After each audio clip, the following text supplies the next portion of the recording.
Two parts here. I think we've got a lot of IT people, but with Sanjeev sir and I, maybe we can do a little bit about the technology side also. So as Sanjeev ji mentioned, CDL is the country's first semiconductor manufacturing company. And as it so happens, two of the foremost semiconductor companies in the country, or entities in the country, are both in Mohali. Right? So you have Semiconductor Complex, so SCL, and sharing a wall with them is our Cii Ai. And in that same area, you also have CDAC right opposite. You also have Pancom, Panwire. You are very close.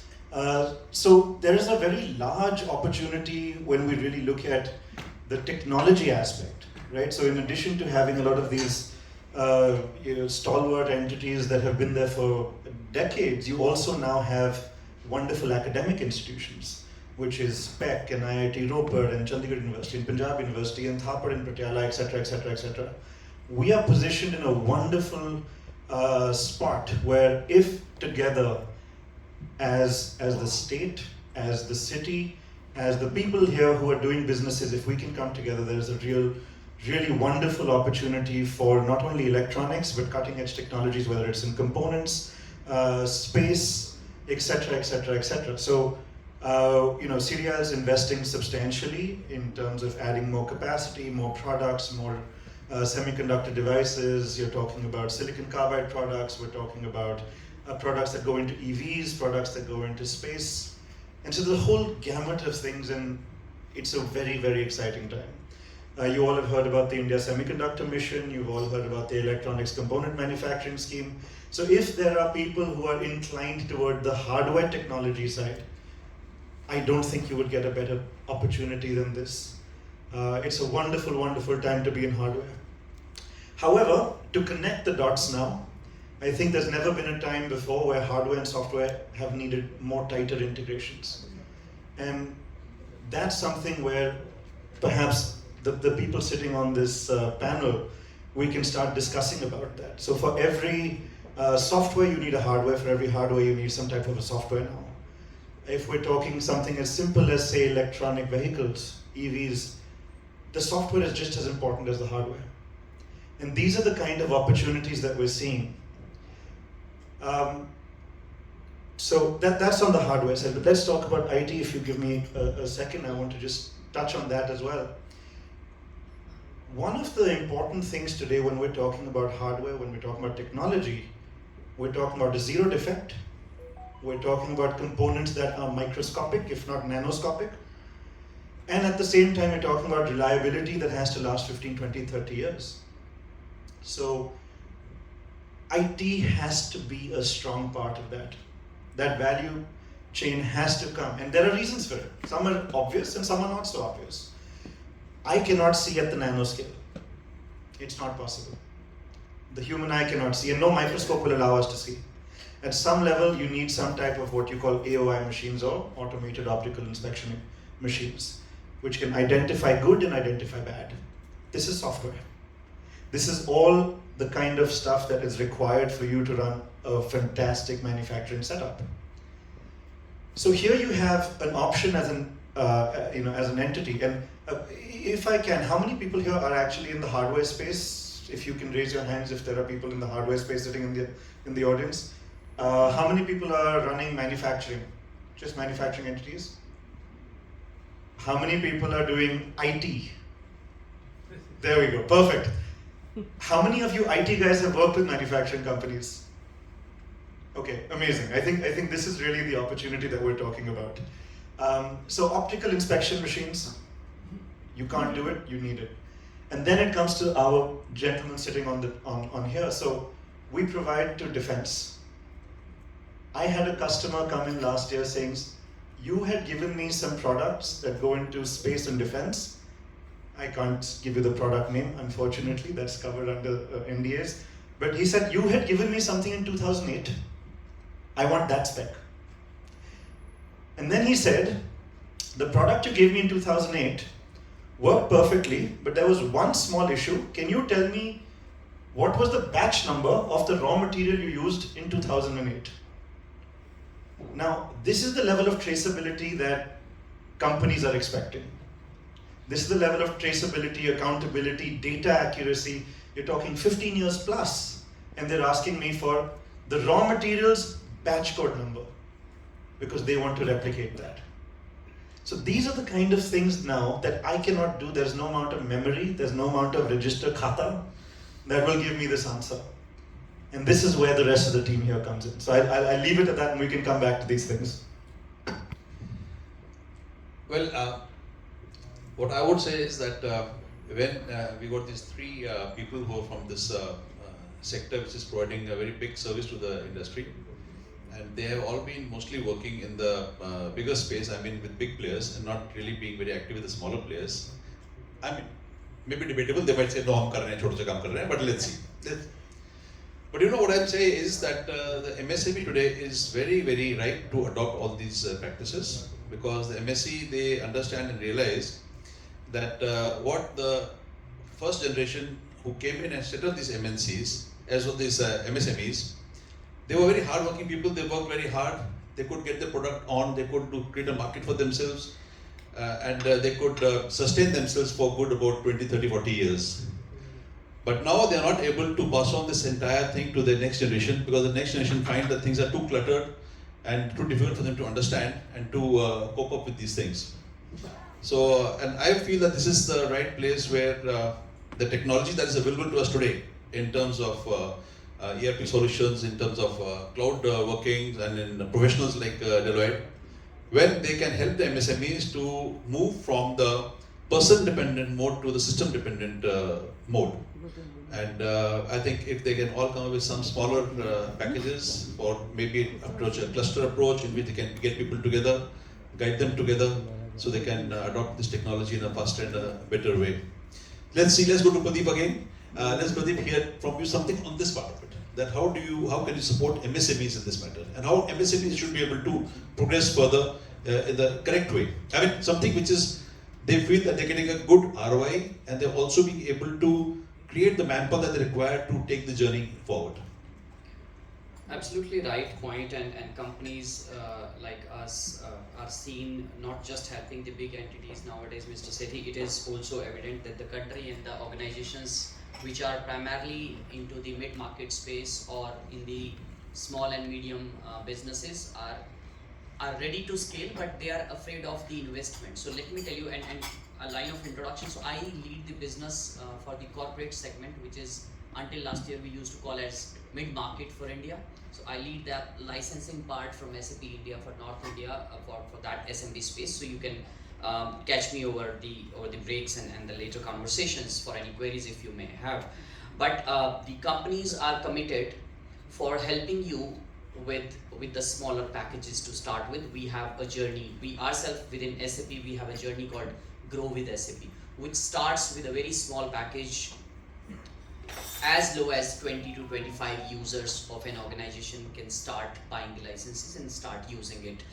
And the reason and the name given to that journey is that's why it is Grow with SAP. So SAP is giving you the whole investment of 53 years, which SAP has been into the market, and that whole innovation and the the investments which we have done in smaller packages to you. So and we have examples. We have companies like Madhav KRG, Bond, and then companies like Tylenol, Chandigarh Distillers. So we have customers around Tri-City who have gone ahead and taken those bold decisions and taken up those packages. So we are committed for that growth in terms of state growth and in terms of country growth, and good that the companies are now coming out of the classic thinking. And as Prithvi was mentioning that earlier ages were thinking to multiply or double their revenue in a time span of like 7-8 years or maybe 10 years, but now it is coming down to like 2 years or 3 years. It might happen that the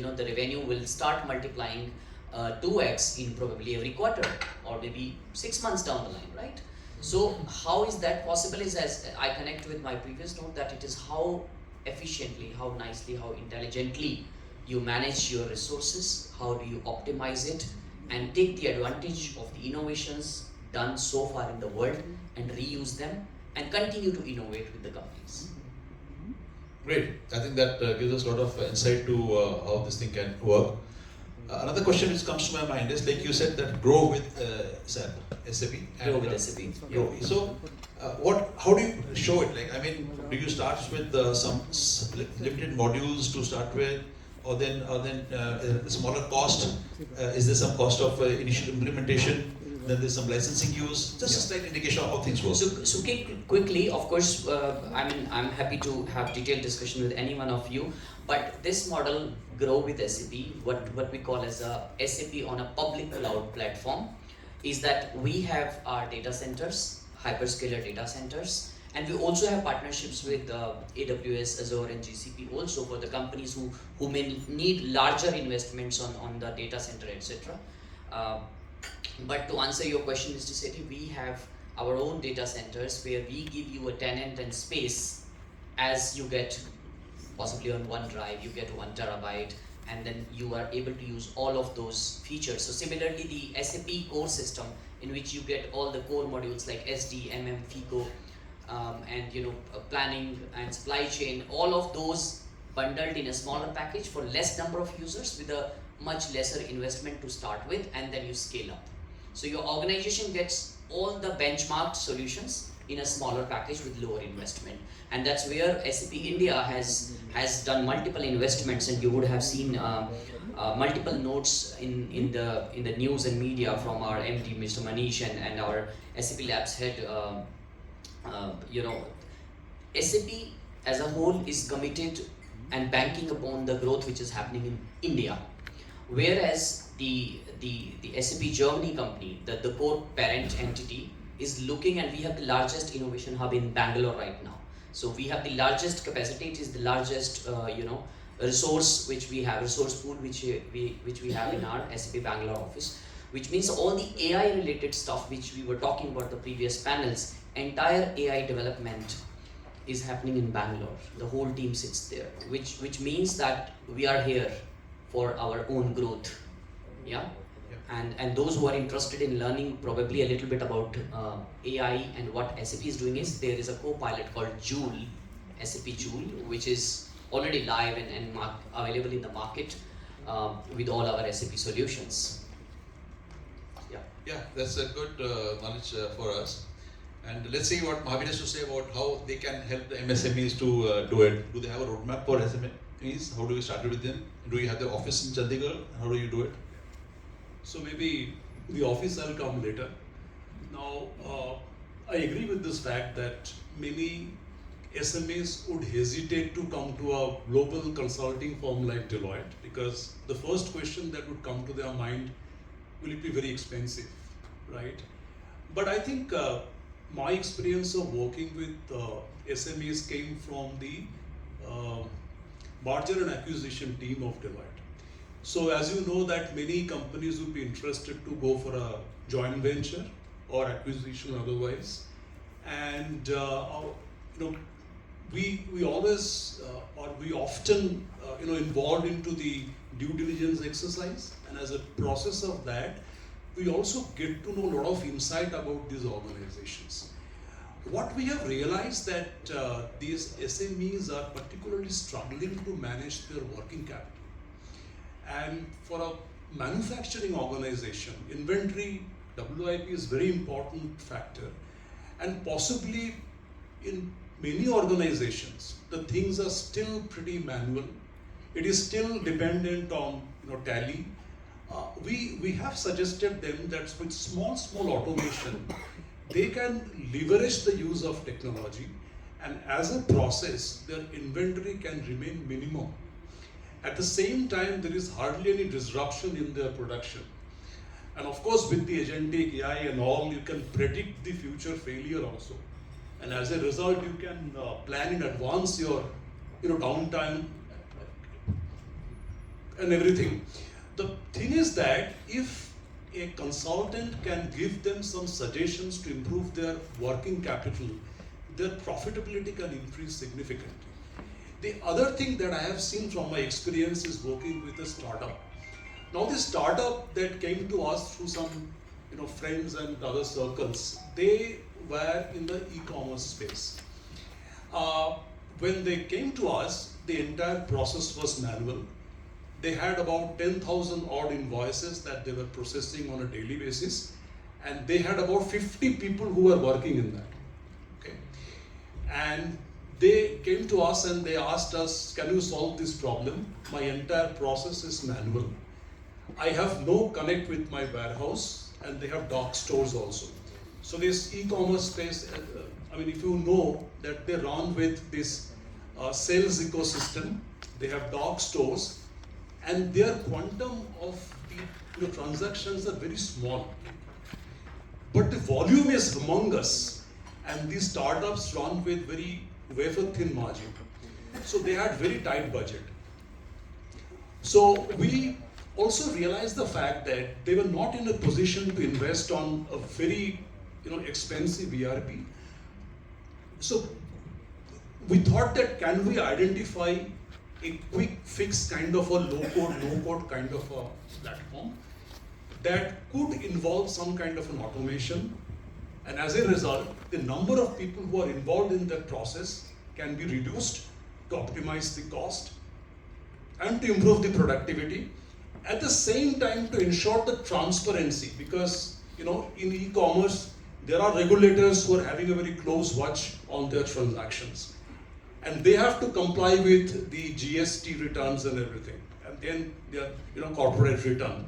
So we thought that we should come out with a process and a solution which should be called an accounting to assessment, where we will be involved into their transaction processing, and these people can pass this information to our tax team to file their GST return, and this is how they can be compliant.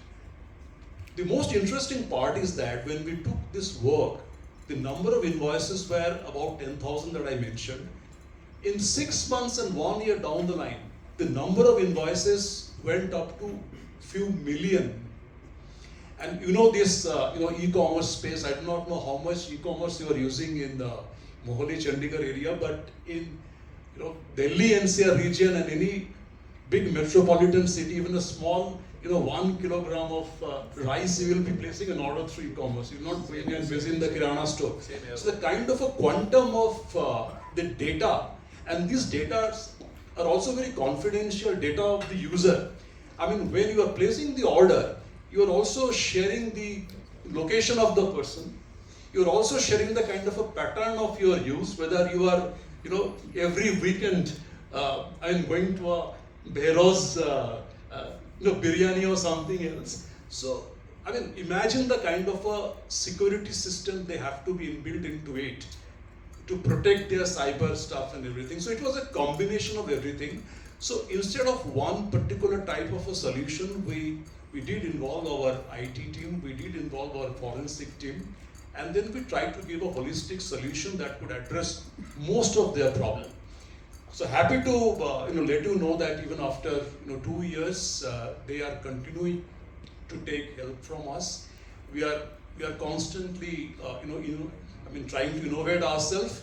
We tried with some small RPA. Now we have also tried to build up some small agents, because as you know that the simple RPA will stop when some deviations will come. However, with agentic AI, they can think beyond that. They can think like a human being and try to give a solution to it. So net, yes, MSME is also something that we can help. There are live examples, and I'm sure with small changes and RPS, you can make significant difference. Yeah, thank you there.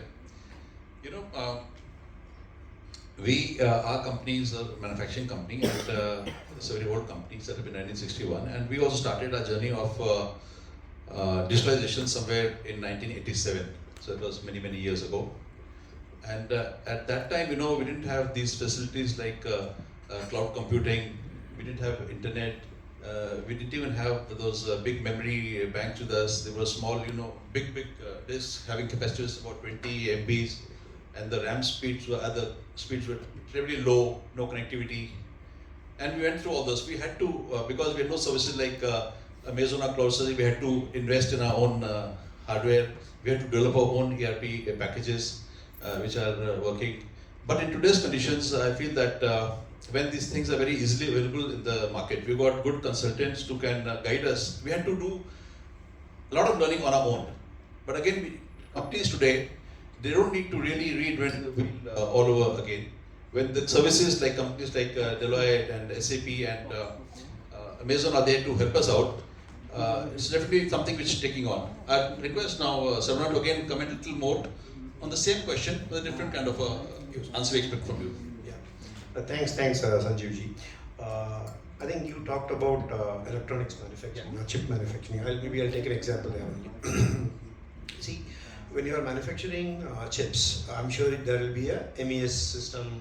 I don't know if you're using an MES system, which is nothing but what is the sequence of operations I have to do in your SMT machines or fabrication machines, what parameters have to be maintained in each of these machines. So, if you're using an MES system, it will be from a large provider like a Siemens or a GE or something. Other option is you would have built it on your own, right?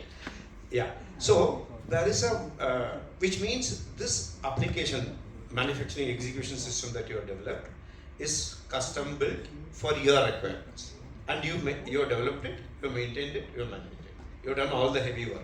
Great, but as Sanjeev ji said, maybe you are not aware that, or Amazon or a Deloitte or an SAP were not available, were not having these solutions earlier.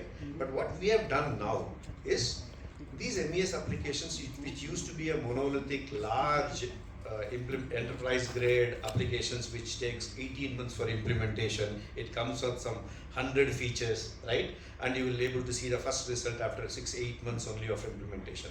That has changed now. People have built, or we have partners who have built cloud MES application, which means all these features. For example, you want to give digital work instructions to your operators in the shop floor, right? What operation he has to do on this particular machine for this SKU or fabrication process. That is available as a digital work instruction for him, and only this module you can implement it, and it can be done in 4 to 6 weeks. Next, you want to implement a pick to light, or what kind of pre-process activity he has to do for a particular machine, right? For example, if you're fabricating one kind of a processor and it has to be changed to another processor, which means you may have to do a certain cleansing process, right, to clean your fabricating machine. When what are the process he has to follow? That instruction you may have to give him, right? And this can be, again, this is another module available. So what I'm saying is, it is all modularized and it is available for consumption. Whichever module you want, you can take it and only pay for that, right? That's a benefit you get of a cloud MES. Now coming to the other important point is IoT and smart manufacturing, or Industry 4.0 has become a big topic for manufacturing companies. This again, what we have done is, AWS is a services, cloud services company. It's like Lego blocks, right? This is a good example I can give you. I always love giving this example. It's like Lego blocks. You can build a car with a Lego block. You can build a large house with a Lego block. Depending on, you can do it with 10 pieces. You can do it with 10,000 pieces, right? So your size, the size of the whole toy you are building depends on the number of pieces. It's the same thing with Amazon also.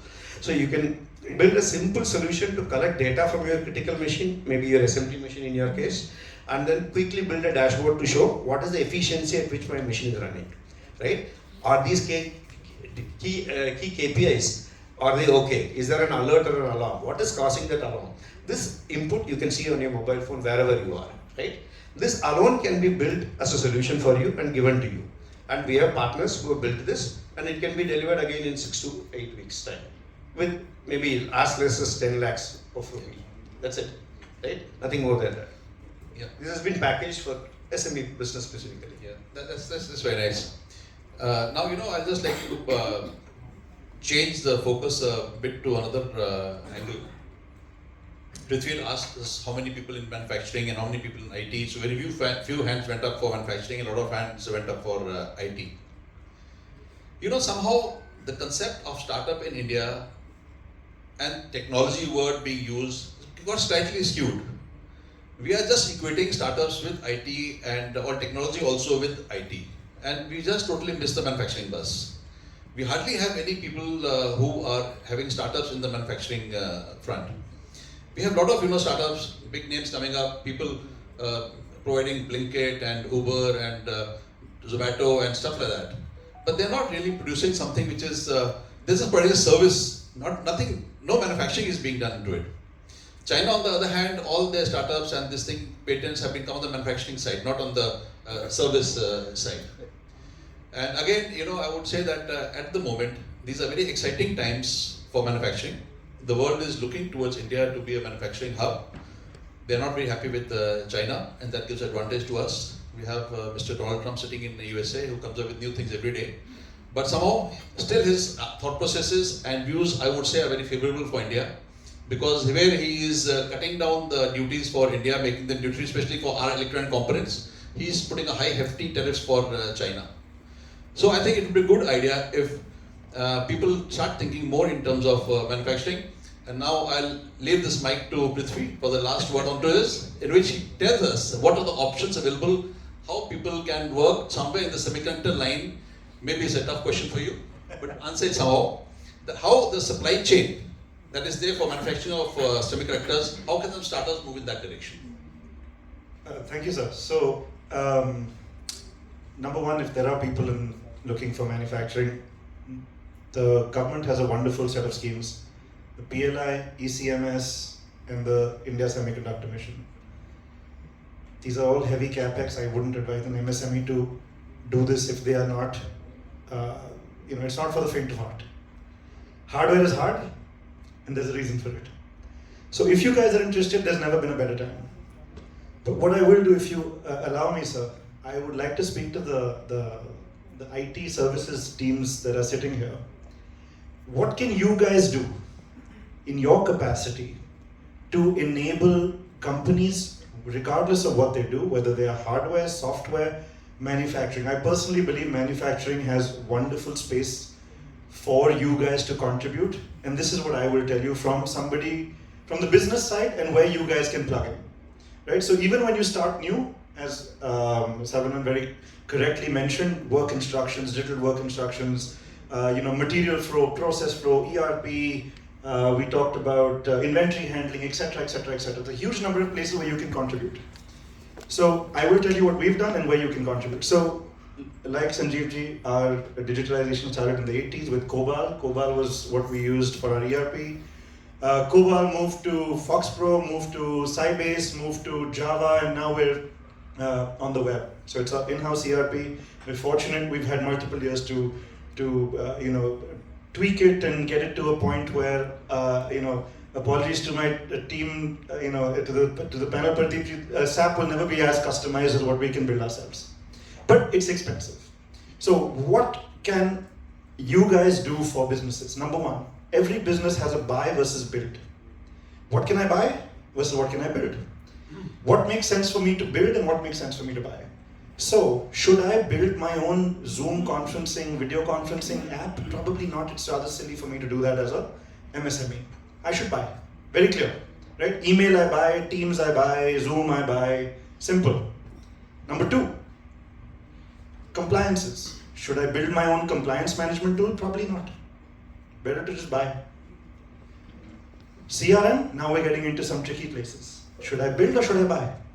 Is my CRM process, my sales process, so customized that it's better for me to build it from scratch than to use a Salesforce or an SAP and customize it and tweak it? Because whatever you say, there's a trade-off between build buy, there's also a trade-off between customization, flexibility, and standardization. So this is where you come in. As a business owner, what we do is we always have this build versus buy question. And for our organization, we have a very clear method. If it is going to add value that a customer will pay more for, right, then I will build. Prithvi, I'll agree with you when you say that because you are a manufacturing unit yourself and the ERP that you can build for yourself that cannot be compared with any external company by a software company who just understands software, doesn't understand your manufacturing intricacies.